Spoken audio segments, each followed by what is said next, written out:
into my next segment, which is headlines. Okay, all right. So let me also say this. All right. I am trying not to get sued. With that being said, y'all know what that is. That's the headline segment. So the headline I want to talk about the TikTok ban, y'all. Let's talk about it. Okay. As you guys know, or if you didn't know, on January 19th, the law was supposed to go into effect that basically TikTok, if it had not been sold, that they were going to ban TikTok because they saw it as a national security threat. Well, it did go offline, and then it came back online with a message from the people basically like, how do I say this? They were kissing up to Donald Trump, thanking him for helping them bring it back on, because he said that he was going to do everything he could to save it, blah, blah, blah. Thank you, Trump. Yeah. Anyways, with that being said, when Trump came into office, he put out an executive order that basically said, hey, we're going to delay this ban for 90 days so that his administration will be able to review it. All right.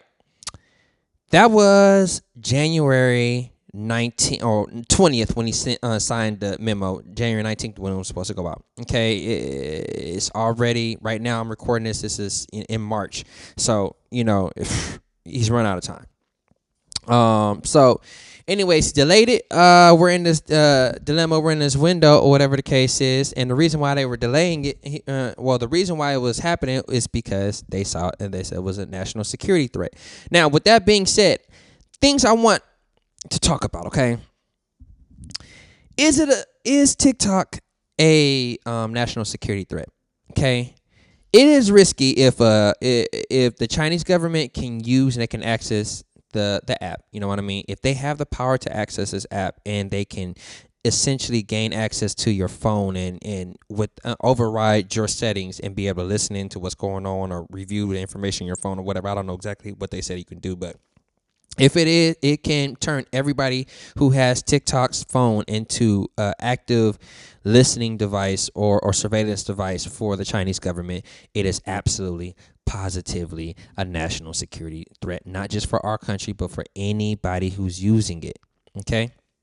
So it's especially risky, like if you think about like military families, government workers, diplomats, and everything. Like, there's too much sensitive stuff. Even if we're just talking about the people at Apple, you know what I mean, who's working on something new or whatever. Just keeping our secrets, keeping people's privacy secret is. And I'm going to be very tactful of how I speak about these things, because I also do travel to a lot of these countries.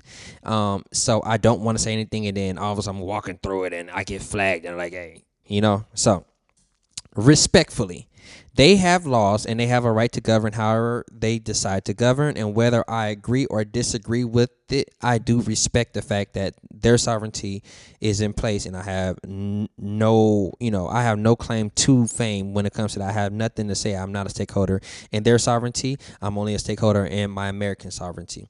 But with that being said, they run things differently over there, and in different countries they have different expectations. In America, we're allowed to say, F the police, F the government, or whatever the case is, and you're generally not supposed to get in trouble.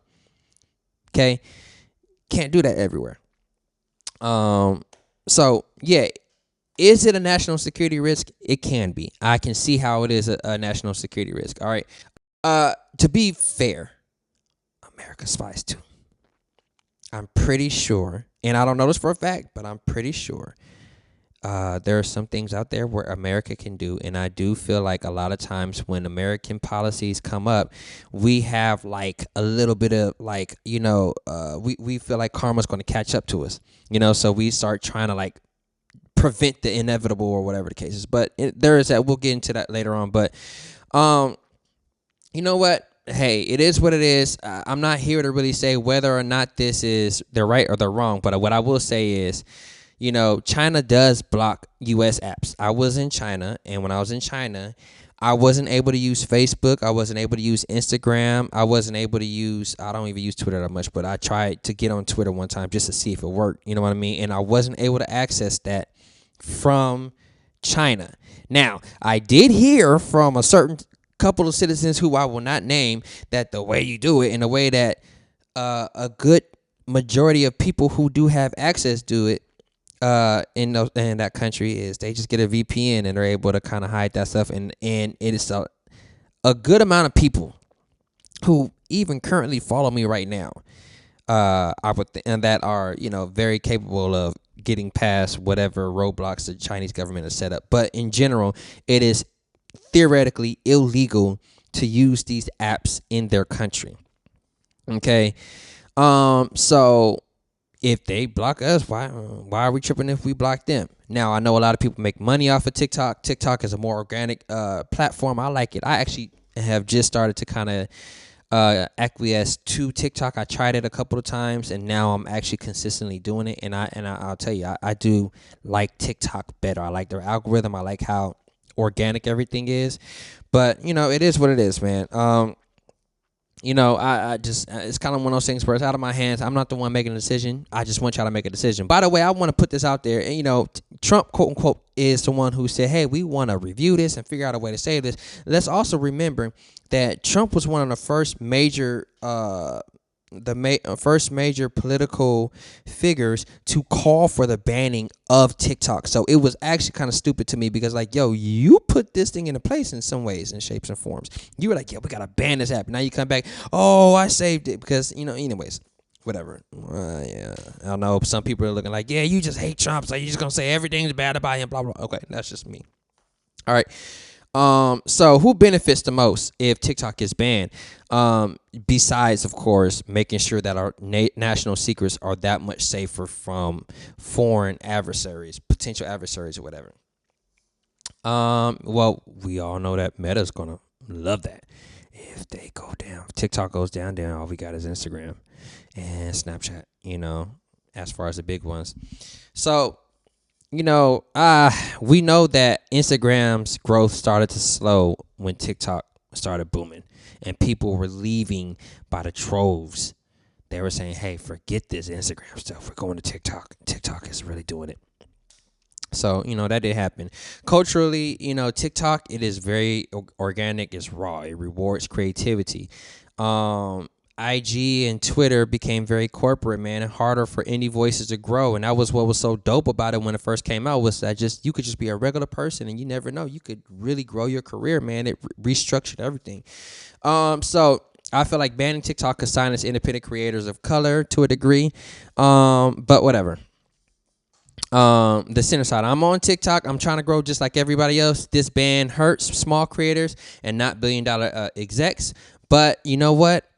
It is what it is. I just want them to make a decision so that me, as a creator who doesn't have $1 trillion to just continue to build on everything at the same time, I know what I could focus on. Okay, so devil's advocate.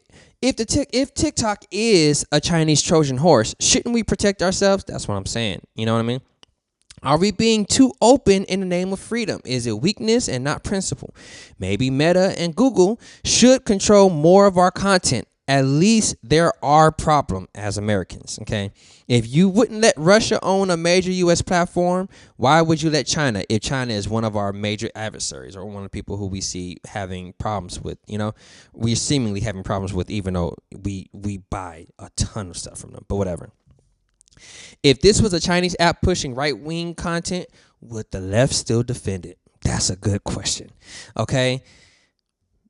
Anyways, pushing forward, my final thought. I don't have all the answers. I just want real questions to be asked. Is this about national security, capitalism, or controlling the culture? Y'all let me know what y'all think in the comments. I'm going to keep on going. Also, just real quickly, just so that you guys know, I have a timer on here, and sometimes you might hear it, whatever. I'm trying to just keep my, my stuff to, minimum, whatever, so I can get to the point. I know me. When I'm in a very hearty debate with friends or whatever, we talk forever. Me and my closest friends will stay on the phone for 4 or 5 hours talking. I don't even like being on the phone that much, but with the people who I like to talk to, I will talk with them all day and all night. I don't want to do that with you guys. So if you hear the beep, just know it's just me trying to tell me to stop being me. Anyways,